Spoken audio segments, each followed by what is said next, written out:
Concluindo essa sessão, nós vamos ver nas palavras do Alter Rebbe uma explicação para algo essencial, que é, de certa forma, a missão de cada um de nós nesse mundo, ou o significado da existência, a razão de ser, o porquê a nossa alma veio ao mundo, particularmente a nossa alma divina, que se encontrava na sua origem enraizada na própria divindade. Nossa alma divina é uma partícula da própria divindade, porque ela foi enviada para esse mundo terrestre e material, porque que ela foi incorporada num corpo físico junto com uma alma de tendência animal, com vontades apenas físicas, corpóreas, desejo de autossatisfação, de autorrealização. Qual é o motivo dessa empreitada? Qual o motivo dessa viagem, entre aspas? Qual o objetivo de tudo isso? Então aqui nós vamos ver como o Alter Rebbe nos explica que o grande e intenso amor de Deus, a Deus, que se revela na alma aqui presente, nesse mundo material, esse nível de amor só é possível de ser obtido quando a alma divina vem até esse plano material e convive com a alma animal revestida no mesmo corpo e trava essa batalha e passa por esse conflito. Apenas então se revela e se manifesta um sentimento único de amor a Deus que, de outra forma, em outra instância, em outro nível, não iria nunca se revelar. Isso que o Alter Rebbe nos explica agora, isso tem a ver com o objetivo nosso na reza, na oração. Conforme a gente já explicou anteriormente, própria recitação do Shema, nós já vimos antes que as bênçãos que precedem o Shema, elas visam neutralizar e diminuir o ímpeto da alma animal. Na hora da recitação do Shema, nós, quando a alma animal se acalma, entre aspas, quando ela diminui a sua intensidade, isso dá vazão e permite com que a alma divina se manifeste. Isso é a ideia do Shema Israel, quando a alma divina capta Israel, entende como Havai Elokeinu, como toda a nossa energia, fonte de vida, fonte de existência é apenas Havai, é Deus, e Deus, por sua vez, é a única existência real e absoluta. Então, quando nós nos conscientizamos disso, isso acaba contagiando, como nós já vimos anteriormente, até a alma animal.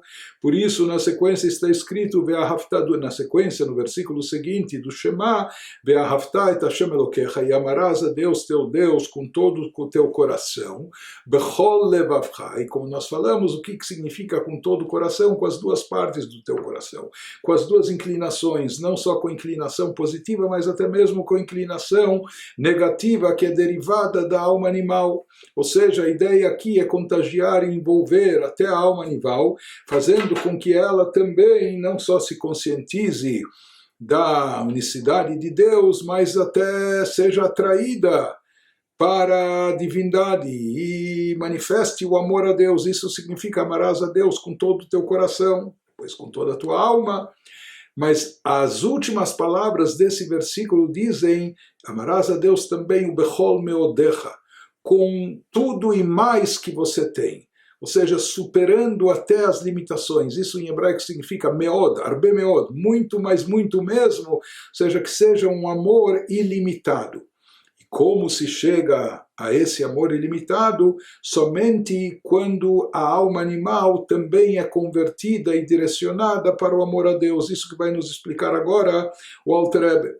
Beinei, bechinat ahava rabba anal, esse amor intenso que a oração tem como objetivo despertar e cultivar na pessoa até chegar na hora da recitação do Shema, onde a gente não deve apenas dizer amarás a Deus, mas a gente deve sentir isso de fato.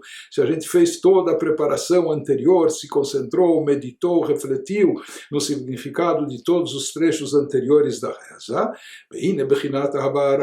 então esse amor intenso que é despertado, como falamos, que é um amor que transcende os limites, antes ilimitado, que supera as próprias limitações, e beyeter se'et ve'oz agavoa lemala me'ahavat haneshama terem boa la'olam hazeh.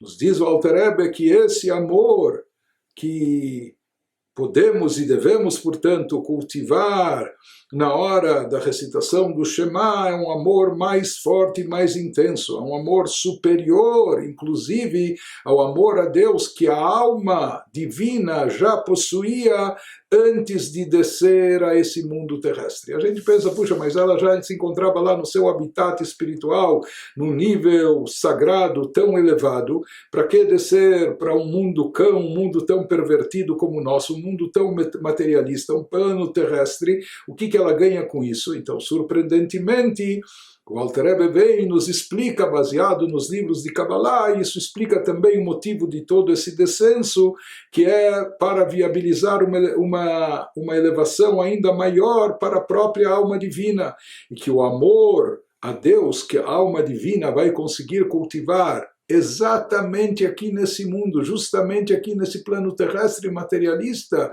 convivendo com a alma animal, mas superando, vencendo esse conflito, superando as limitações que o mundo físico impõe, etc. No final ela acaba cultivando um amor, a alma divina acaba cultivando um amor maior a Deus, superior àquele que ela tinha antes de descer esse mundo. E esse é o motivo da descida, esse é o objetivo. Então, isso que ele nos diz, que esse amor ilimitado que se obtém aqui, ele se revela no momento que se manifesta a fonte raiz da alma divina. Esse significa quando nós revelamos que Havai Elokeinu, que a essência divina é a fonte da nossa existência, da nossa energia, etc. E como e quando e de que forma isso se revela? Explica que o Alter Rebbe, Avazu mitgaled baneshama rak biyotah ba'olam hazeh. Então, surpreendentemente interessante que esse amor intenso e ilimitado, ele se manifesta apenas quando a alma divina está aqui. Paradoxalmente, quando ela está afastada de Deus, quando ela está num plano materialista, terrestre, no mundo físico, etc., carnal, né? Justamente aqui, somente aqui ela pode chegar a esse amor intenso e ilimitado. Aquele amor mais intenso, superior ao amor que ela já possuía antes de descender a esse mundo. Por mais que ela está enraizada a alma divina na própria essência de Deus, uma partícula da própria divindade. E no plano superior, Tamid, meio Hedet Bematzilá, ela sempre estava unificada com a sua fonte de emanação ao máximo. Mesmo assim, Sof Sof HaNeshama Kfishi Be'olamot Elyonim Harimetziut Bifnei Atzma. Lá a alma ainda é uma existência à parte. A alma é sagrada, é uma partícula da divindade, mas ela não é o Criador, ela é uma criatura à parte, e não está completamente anulada diante de Deus. Ela está envolta na divindade, na luz divina, na revelação espiritual, etc., mas não ainda completamente anulada e unificada. Ela ainda é uma essência per si. Isso, tomando como metáfora, a gente pode tomar o exemplo de um pai e filho. O filho é derivado do pai em todos os aspectos, por isso ele se assemelha com o pai, não só fisicamente, mas traços de caráter ou personalidade, ou características, ou talentos, etc. Por quê? Porque ele é derivado da própria essência do pai. Porém, no momento que o filho nasce, que ele vem ao mundo, ele é uma entidade à parte, ele já é uma outra pessoa. Ele pode ser derivado da essência do pai, mas agora ele é uma pessoa per si. Então ele vem do pai, deve respeito ao pai, amor ao pai, mas já é uma criatura à parte. Então, a mesma coisa nós falamos em relação à alma, nós somos chamados filhos de Deus, כפי שהוא במהותו ועצמותו, אינו מאיר ומתגלה בהיותו למעלה בעולמות העליונים. Então a alma é considerada como um filho bem próxima do Criador, mas ainda não absorvida ou englobada dentro do próprio Criador, dentro da própria divindade. mais ainda quando a alma desce para o plano físico material, se revestindo do corpo físico. Né? Então, por mais que aqui nós falamos que meditando e se conscientizando que nossa fonte de energia é a essência divina, etc., se desperta na alma um amor intenso a Deus, até o amor ilimitado, mas o Alter Rebbe salienta, apenas meditando e refletindo, nós não vamos conseguir revelar e manifestar esse amor intenso e ilimitado. Por quê? Porque aqui despertar sentimentos espirituais, abstratos, sagrados, no mundo, nessas condições, revestida de um corpo físico, etc., quando a alma está ainda distante da divindade, aqui é mais difícil. E qual é a maneira e a forma da alma não só reconectar-se com sua fonte e origem, não só restabelecer o vínculo com sua raiz sagrada, mas mais do que isso, transcender e chegar a um amor ilimitado, ele nos diz, é justamente através desse atrito, desse conflito com a alma animal aqui nesse mundo.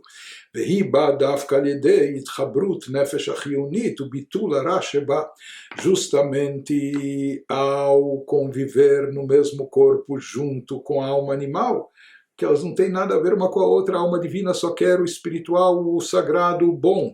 A alma animal só visa a autossatisfação, o egocentrismo, o desejo, a paixão, etc., o físico material. Mas quando ambas convivem juntas aqui, e a alma divina consegue predominar, fazendo com que o mal, a tendência e inclinação negativa da alma animal seja anulada, isso faz ela transcender. Isso é um trampolim, isso é mais do que uma escada, um elevador que leva ela para um nível elevadíssimo, superior ao da sua origem. Apenas quando essa alma divina se encontra aqui embaixo no mundo terrestre e através do seu esforço, do seu trabalho, ela consegue refinar a alma orgânica animal e ela consegue anular a alma animal, fazendo com que ela também se subordine à vontade de Deus. Então, nesse momento, através disso, se revela na alma divina algo poderosíssimo da sua fonte e origem, algo que vem da própria essência divina. E nesse momento se manifesta na alma divina Ahavá bechol meodecha, esse amor ilimitado a Deus. Como Shkatuv, Megale Amukot Mini Choshech. Ele nos diz, essa é uma explicação do versículo bíblico que diz, na escritura, que Deus revela coisas profundas vindas da escuridão. Aqui escuridão faz referência à ocultação espiritual, trevas espirituais, né? E aqui se diz, seja às vezes falando da escuridão espiritual presente na alma da pessoa, mas justamente no meio dessa escuridão, do lado físico, corpóreo, materialista, da alma animal, através dessa escuridão se consegue revelar algo muito profundo na própria alma divina, ou seja, se revela o seu amor mais intenso a Deus, um potencial que até no plano superior não estava revelado e apenas aqui ele se manifesta. O Keitaron Naor Minachosha, como está escrito em Eclesiastes, a grande vantagem da luz é aquela que é proveniente da escuridão, Dafka, especificamente. Como se explica na Hassidut em vários lugares, não só a luz que vem após a escuridão, mas a luz que vem da escuridão, quando a própria escuridão é transformada em luz. Então essa luz que é proveniente, que é derivada da própria escuridão, tem uma propriedade especial, tem uma característica especial, tem um brilho, tem uma característica única e toda especial, e essa é a vantagem dela por ter transformado a escuridão em luz. A mesma coisa aqui também se fala em relação à alma divina. Através disso que ela conviveu com a escuridão, as trevas espirituais junto com a alma animal, mas conseguiu transformar e converter a alma animal também ao serviço a Deus. Isso irradia e ilumina, traz um brilho único, especial, inalcançável de outra forma para a própria alma divina. E conclui o Alter Rebbe nos dizendo: Vezeu tachlit yeridat haneshama ba'olam hazeh. Esse é o objetivo da descida da alma divina e sagrada para esse mundo. Levarer ulelaben hara shebenefesh abahamit, refinar, elevar, purificar o mal presente na nossa alma animal, e dessa forma, não só que a pessoa neutraliza o mal, não só que ela refina a alma animal, não só que ela faz também a alma animal ter e sentir amor a Deus, mas mais do que tudo isso, ele faz com que a própria alma divina, partícula da própria divindade presente dentro de si, que ele é portador dessa centelha divina, atinja um nível espiritual jamais alcançado, um nível espiritual que ela não possuía nem na sua origem, antes de descer para esse mundo, um amor ilimitado a Deus, e esse, nas palavras do Alter Rebbe, é o objetivo e a finalidade da descida da nossa alma, da alma divina, para esse mundo.